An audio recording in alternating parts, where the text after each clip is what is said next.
Yeah, Jen, here you go. Good boy. Maybe we can Lady in the Trumpet. Hey everyone, it's Kenji. Today we are going to be making spaghetti aglio e olio e fried shallots. So it's a classic garlic spaghetti with a fried shallot twist. This is one of my recipes from nytcooking.com, where I've been a featured contributor for a number of years. So you can find this recipe and all of my other New York Times recipes, as well as recipes from the other great contributors there at nytcooking.com. All right, let's get into it. All right, so spaghetti aglio e olio is a classic, real simple Italian spaghetti dish. It's made with just garlic, olive oil, pasta water, and then sometimes a little pinch of red pepper flakes, maybe sometimes a little parsley.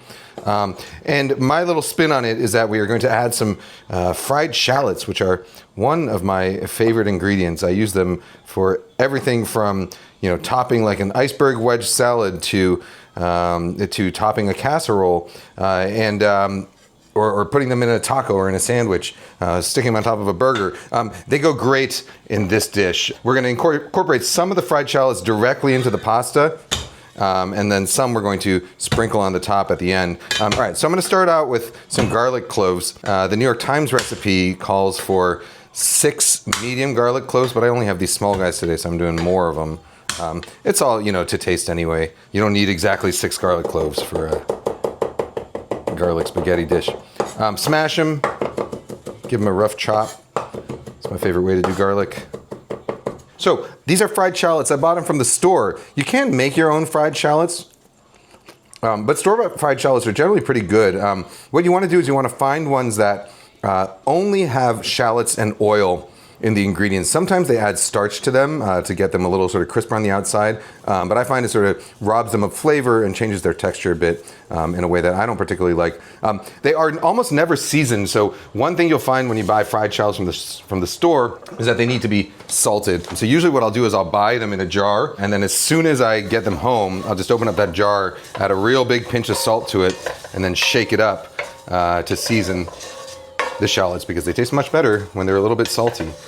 All right, so what I'm doing right now is I'm just going to toast them. You could do this in a toaster oven or in your regular oven, but I'm going to toast them in this dry skillet here, just to give them a little bit more, sort of more depth of flavor, get them a little bit slightly browner, because sometimes I find the store-bought fried shallots are a little pale.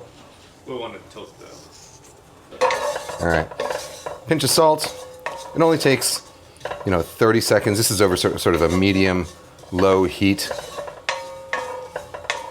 As soon as it hits there, you're gonna start smelling them, and as they toast more, they will get more and more fragrant. I might have to jump off in a second because my daughter is home from camp this week, and she has a friend coming over for a play date, and this is gonna be their lunch. All right, I think that's looking good. It's been about a minute. Let's taste them. Delicious. Going right back out into our bowl here.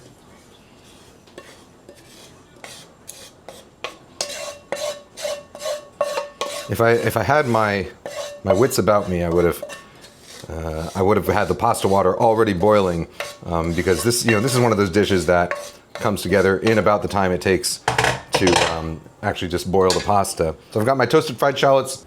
I'm gonna get my fancy extra virgin olive oil. We're gonna go pretty low heat here. Let's see. Because what we want to really do is kind of gently toast the garlic, or not even toast the garlic. We want to sweat the garlic. We want it to get soft without much browning at all. So we're gonna go for as low as we can get there. And quite a bit of olive oil. So about 6 tablespoons of olive oil is what we're looking for. This is one of those dishes where the sauce, you're adding quite a bit of oil, but the finished dish should not be greasy at all. It should be sort of a creamy emulsion where the water and the olive oil, the water that we're going to add to it and the olive oil, combine and emulsify, so that rather than being sort of a slick of oil on top or surrounding each piece of pasta, instead, it's a really sort of creamy sauce. All right, garlic. Pinch of, I'm using this Piedmont d'Espelette. You can use any kind of chili flakes you'd like.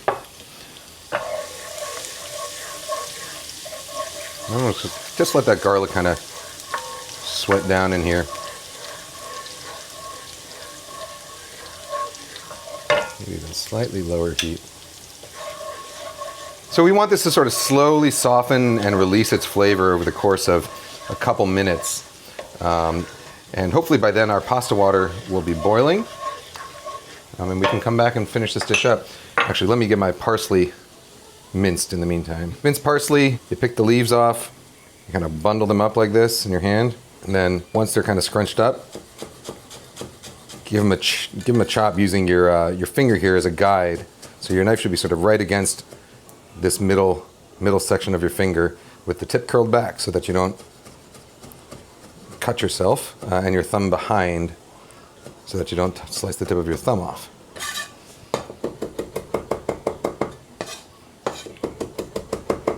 You could also finish this dish with minced chives if you want, sort of go triple up the alliums. So you got the shallots and the garlic and the chives. But we're going to keep it simple today and do just the parsley.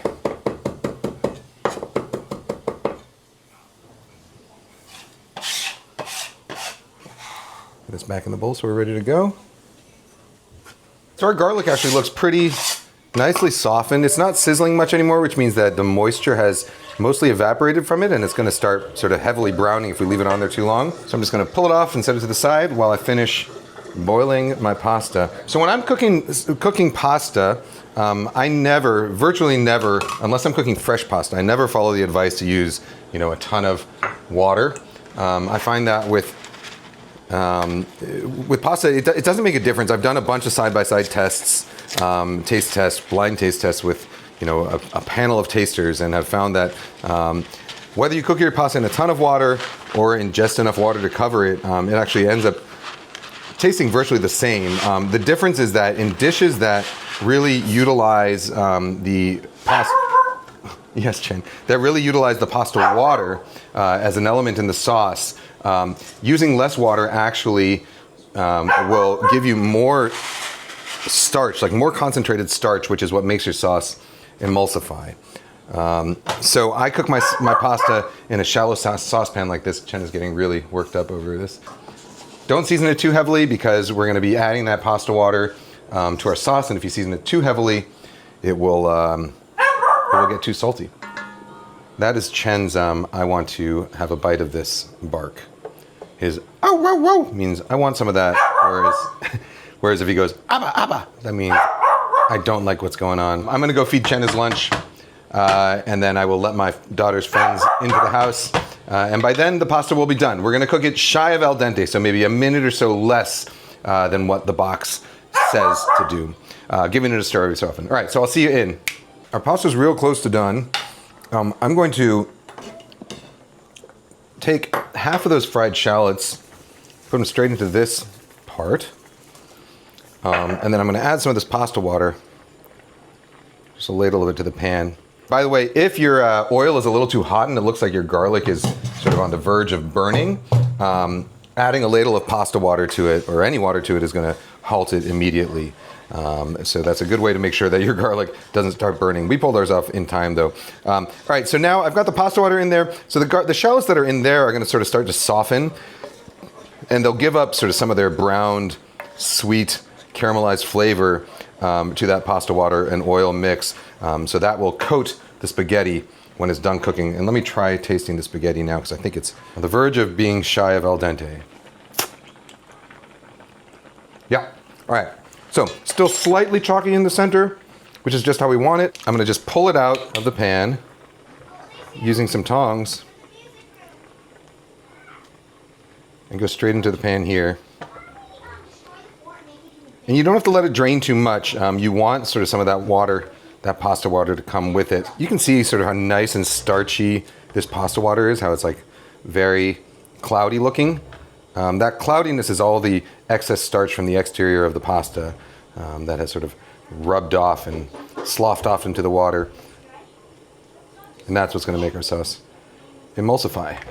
Hey, lunch in a couple minutes, okay? All right, so now we'll put this pot over high heat, and we want to just bring this to a simmer, or even a hard boil. And the pasta will finish cooking in this pan And meanwhile, that hard boil is going to sort of vigorously mix that pasta water and oil.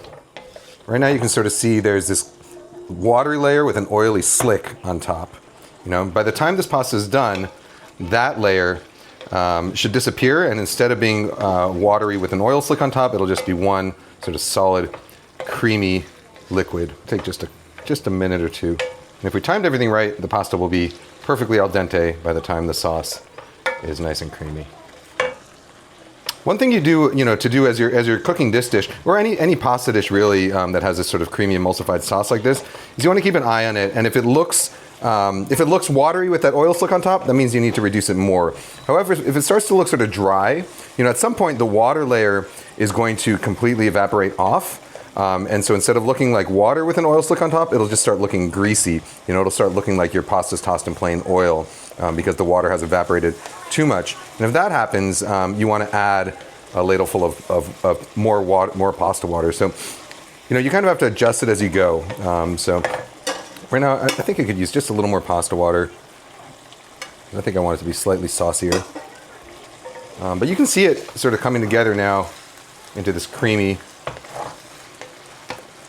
liquid as opposed to a greasy one. And that's exactly what we're looking for. When I learned how to make pasta or sauce pasta the right way, I thought it was incredible that you can make this, take these two things, oil and water. One of them's watery, one of them's greasy, and you combine them together and you get something like delicious and creamy like that. Definitely need some salt.